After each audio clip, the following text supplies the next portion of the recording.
Hi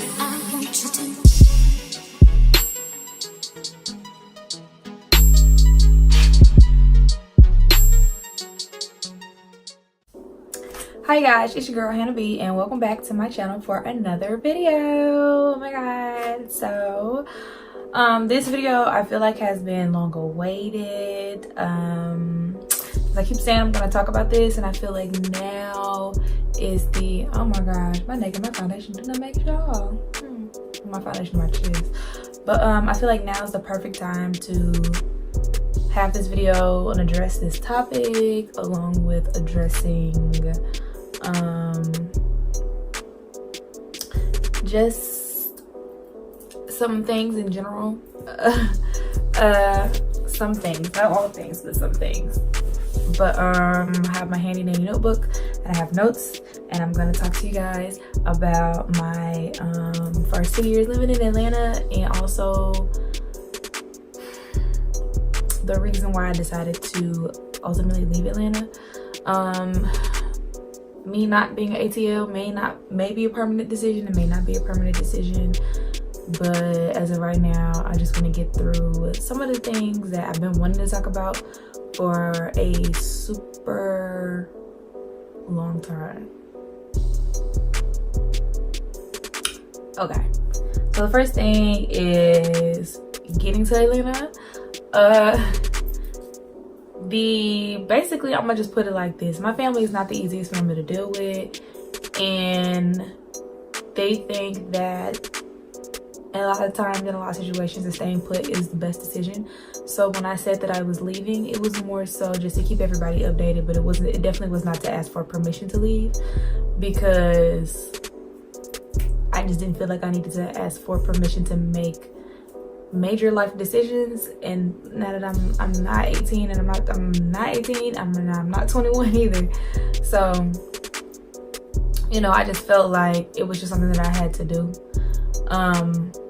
period. Even if it wasn't Atlanta, it could have been anywhere else. It was just something that I felt like I had to do. I won't say found, but the opportunity was presented to me to leave. I didn't plan to stay gone that long, now I will say that, but the opportunity was presented for me to leave, and I took that opportunity because I just needed to get out of Jackson, Mississippi. Like, I needed to go, period. I need to get out of here because people come here for school, we have great institutions, and get stuck. People stay here all their lives. There are people here that have never left their counties. Like, I was never raised to be that type of person. Like, my mom really exposed me to a lot of the world when I was like really young, so I knew what traveling was, I knew what getting out was, I knew what moving around was. Like, you know, it was just, now that I'm an adult, I had to do it the adult way, which is like, you know, establish yourself somewhere. And so that was the thing, and I was just like, cool, I'm gone, I'm getting out. If it don't work, I'll come back. You know what I'm saying? Like, I know I can come back. They'll be more than happy to have me back. They're more than happy to have me back now. But even now, I don't plan to stay here forever. Like, no. This is not the vibe. This is not my vibe, okay? So upon moving to Atlanta, there was a plan, because I had tons of plans, and I didn't move by myself, which is another thing that a lot of people don't know, or a lot of people do know, I don't know. I didn't move by myself. I moved with two people I went to college with, and there was a plan, but there was no plan B or C or D or E or F or G. It was just plan A, and that was the only thing that was, I guess, the priority to make work, in a sense, was plan A. But plan A did not work. A lot of things happened, a lot of irresponsible things happened, and plan A was completely demolished, okay? And so because of that, when the original plan was to just go for 2 months and stay in an Airbnb and try to, you know, figure out how to move around the entertainment avenues in Atlanta, because the three of us all had different ventures, but they were all in the same realm of entertainment. And to an extent, people got work done.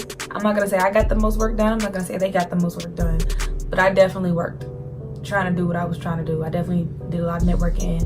I definitely, like, you know, did film and all the type of stuff. Like, I definitely did what I said I was gonna do to a certain extent. But a lot of other things had to come before what I even wanted to do while I was there, simply because I'll get into that later. But so we were definitely homeless. We were couch hopping. We were sleeping on people's floors. We were sleeping in cars. We were sleeping in hotels and Airbnbs.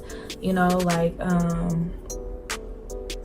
there was a lot of borrowing of money. There was a lot of one person supporting everybody. I literally had my first job interview 3 days with me getting there, and from that moment I never not had a job. When I was in Atlanta, I always worked, whether I was doing hookah or serving. I always had a job, period. Like, I was never without work, period. I was always bringing in money. I wasn't always the only person that was bringing in money, but there were times where I was the only person bringing in money. But I'll say there was never a situation where I didn't expect to have a check by this day of the week or get paid on this day. Like, that was never an issue for me, because when I was serving hookah, I was working at Hooters at the same time. And then when I stopped doing hookah and I was working at Hooters, I ended up getting a job at East Point. So I was working at Hooters and at East Point at the same time. And then I quit Hooters and just stayed with my job at East Point. And then after that, I came here. But I was definitely starting to get the itch to find another job. And that's one of the things about ATL versus here, which everybody talks about, but I guess nobody really believes, or any place that's just not Alabama, Mississippi, parts of Tennessee, Louisiana. Like, you know, there's so much more opportunity outside of the South to work, and there's so much money in Atlanta. It's ridiculous. You know what I'm saying? Like, it's dumb. There have been definitely days at multiple jobs where my tips were outweighed my check by a ridiculous amount of money. You know what I'm saying? Even when I was making $10 an hour serving hookah, like, my tips, are you serious? I made way more money just serving, to the point where annually, with one of my jobs that I had, if I worked it for 12 months, I was gonna make more money than a lot of teachers in Mississippi make. Like, you know, I was making more money than like some of my friends or my friends' parents that have careers here in Mississippi just waiting tables. And to me, that was insane to me. Now, coming back here and finding a job here is gonna be a major change for me, because I'm used to having a lot of money. You know, I won't even say a lot of money, but I'm used to making more money than what, like, the whatever it is here, you know. But yeah, so we were just like sleeping everywhere, and I was working. There may have been like for a split second where everybody had a job. Even then, like, we are working together because everybody fell out, so everybody was splitting ways. But in the grand scheme of things, I mean, like, I did have fun when I wasn't working. I wasn't that social, to be honest, because I didn't really feel the need to be super social. Also, I was being introduced to a lot of people whose vibes and energies just didn't click with me, and I felt like there was just a lot of fakeness, and there was definitely a lot of fakeness, and it showed itself later on. And, you know, I'm quick to say, like, because I'm a super down person, whether it's like for my friends or, you know, people I'm just, you know, dealing with or whatever, like, I'm down. And if I see people coming into your life that I feel like are 100% not on your side, not even like 10% or 15%, like, I can't find 1% of them being on the same level as the rest of your real friends are.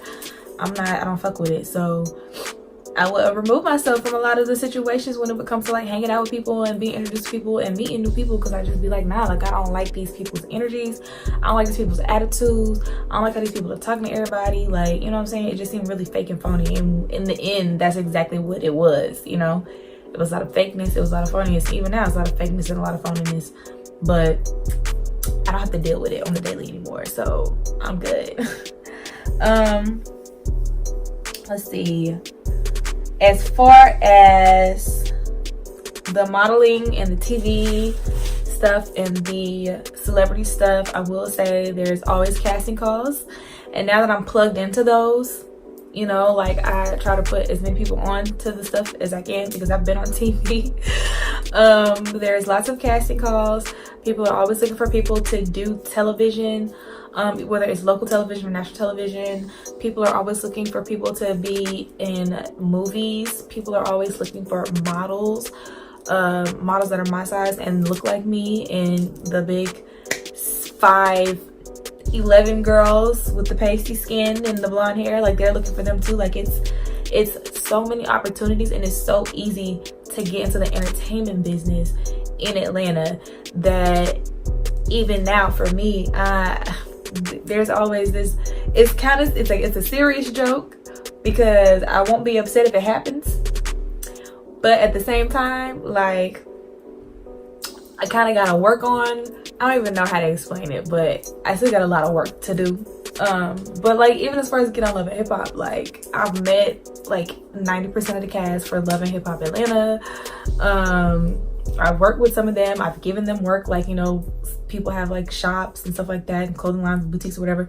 You know what I'm saying? I've given them business, vice versa. Like I've served a lot of them. You know what I'm saying? Like, it's way easier to reach out and touch people more than people think it is in ATL. But also, what you see on TV in terms of reality TV, and I'm not even talking about the storylines and all that type of stuff, it's like you almost never know where stuff is, I guess, in Atlanta until you see where it is. And once you see where it is, you realize like a lot of these clubs and stuff are in the hood. A lot of these people's boutiques and stores and stuff are in the hood. Like, you know what I'm saying? Like Nini's, Wu Chow, the ghetto, like it's real. That's a real thing. You know, a lot of these people's things, or, you know, businesses or places that we idolize. A lot of these places where people having their album release parties and all this type of stuff, they're in the hood. Like South ATL, East ATL, like, you know, they're in the hood, you know, like, they look nice and they're drawing in business, but it's also, if you go on a regular night, you'll definitely see the type of crowd that are at these places versus the type of crowd that you see in people at TV. Like, even for having extra people in the background on TV, like they cast for those positions, even though they don't pay, they still cast for them. So like, we need party goers at Pearl Lounge for the growing up hip hop scene. Like, you'll have some people in the background that have to sign waivers so they can sit down and order the same food they were going to eat anyway, which was a show that I worked on. Like, so it's like, it's things like that, but it's super easy to do. I've networked with a lot of people. I've met a lot of people, shook a lot of hands. My last week of work at my old job, I met Andre 3000. Like,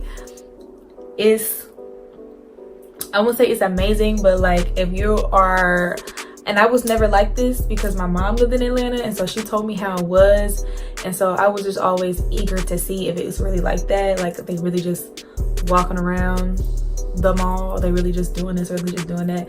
And the answer is yes, they are, because they are regular people. But and some people's attitudes are way different than what they portray them to be, and some people really are like Hollywood, and like, you know, it's a lot of different things, I guess, you know. Like, somebody will say they're down to earth, but you'll meet them in person and they'll just act like they don't want anyone to touch them, including people from their own team. Like, it's stuff like that. So I won't say it's like super easy. It's almost just kind of like with the right networking, and this is just in general for anybody that wants advice on this. With the right networking and the right contacts, like, you can reach out and touch anybody that you need to touch. And so that's how it was happening for me. I was finding dudes that are on TV shows that y'all watch on Tinder, like, it'd actually be them, like, and not be catfish, like, you know, stuff like that. Like, it's so easy to reach out and touch people in Atlanta. That is there, to me, there are no excuses for why you can't do what you want to do in a place like that. If you want to act, if you want to sing, if you want to dance, model, like, even now I have a friend that's doing this whole fitness venture, and like, I ain't saying ATL the fitness capital of the world, but the media teams that they have there make it so much easier to capture workout videos, or make it much easier to capture you training a client in a gym. Like, you know, it's just way easier to market out there. One, because there are so many people, but two, because I just feel like that's the energy of the city. It's just it's like the energy is you're in the right place. That's the energy of the city. So, you know, do I regret leaving Atlanta? Yes and no. Only because I got comfortable there. So like I knew people and I could hang out. I won't say I had friends. I still won't say I had friends there. Like legit, the only friends I had there were friends that I went to school with. Not the ones that I moved down there with, but literally like one of my high school friends lives in Atlanta now. Like some of my classmates from college live in Atlanta. Like, you know, I got family that was in Atlanta now. You know what I'm saying? Like, so I would say as far as like being social or whatever, like I really still wasn't that social. I did make friends with people that I met in Atlanta, but I wasn't like, I didn't always go out or hang out or, you know, do this and that. I'd rather be at home with my dog, you know.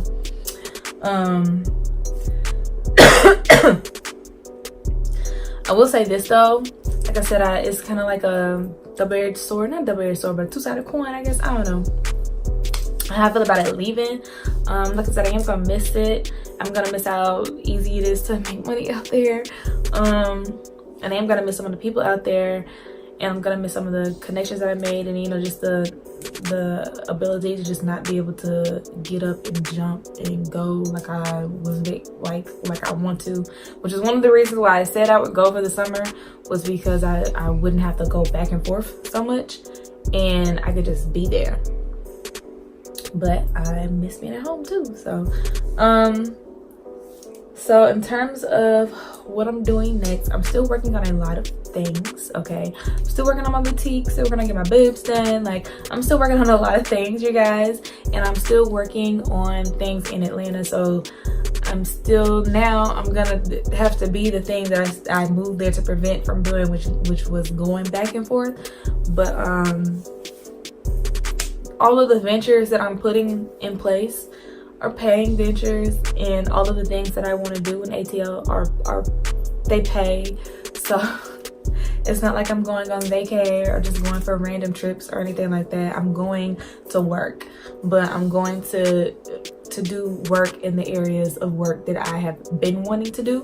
So like, I kind of feel like I can be at home and be comfortable, and I can get up and go when I need to get up and go. And like, fortunately now I'm in a situation where I ain't gotta worry about like hotels and stuff like that. Like, you know, like if there's really, all I have to spend is the gas to get there and maybe money to eat, which I seriously doubt I have to spend that money either. But it's just things like that. So I'm still working on things. I have a couple of businesses that are coming through and in and out of Georgia. I'm still networking and making connections. I still have people that want to work with me and still want me to be out there every other weekend, just like my whole thing on international TV the other day. Like, although like everybody in Atlanta was like, boom, like, what's up, we need you to come back and do XYZ for this TV show or XYZ for this TV show, you know. And I was getting some of the same opportunities while I was there, but you know, like, it's nice to know that you're still wanted and that people still want to work with you.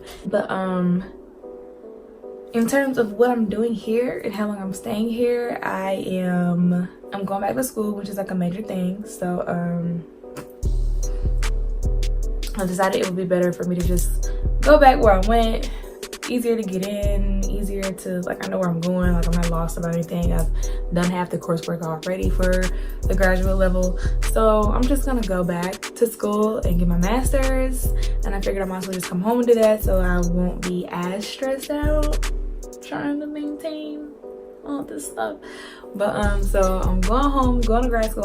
I am home, going to grad school. While I'm here, I still definitely plan to work with the creatives here. In fact, since I've been here, people have been hitting me up non-stop about different projects and things like that. I've been getting presented with business ideas like non-stop. So I'm definitely here and I'm ready to work. Plus I'm gonna be working. I'm still gonna be a part of the night scene here. Like, my official first job in Jackson that had nothing to do with my parents or anything helping me get the job was working at a strip club. So I'm gonna just put that out there. Like, you know, I was a bartender and a waitress. So, you know, and I was was making decent money, you know what I'm saying? And so I was cool with that. And from the moment I was in the club, I realized that I want to work in entertainment, and I want to work like doing nightlife stuff, like, you know, like that's really where I want to be at, you know. And so now that I'm back, people are presenting me with those type of business ordeals, because I don't know what it is, because a lot of people have been saying this to me, but I guess they think since your girl went to the big city and came back that I'm just out here, I got all the keys to the kingdom and I got all the secrets to the businesses, but I don't. I'm out here winging it just like everybody else out here winging it. I do know some things that work and some things that don't work, but I'm not out here like I can't hold no seminars or do no classes. So, you know, but your girl definitely is gonna be out here. I'm still gonna be working, you know what I'm saying, doing stuff that I love to do, doing stuff that I like to do. And so with that being said, I'm gonna go ahead and wrap this video up because it is really long, and I will see you guys in the next one. Bye.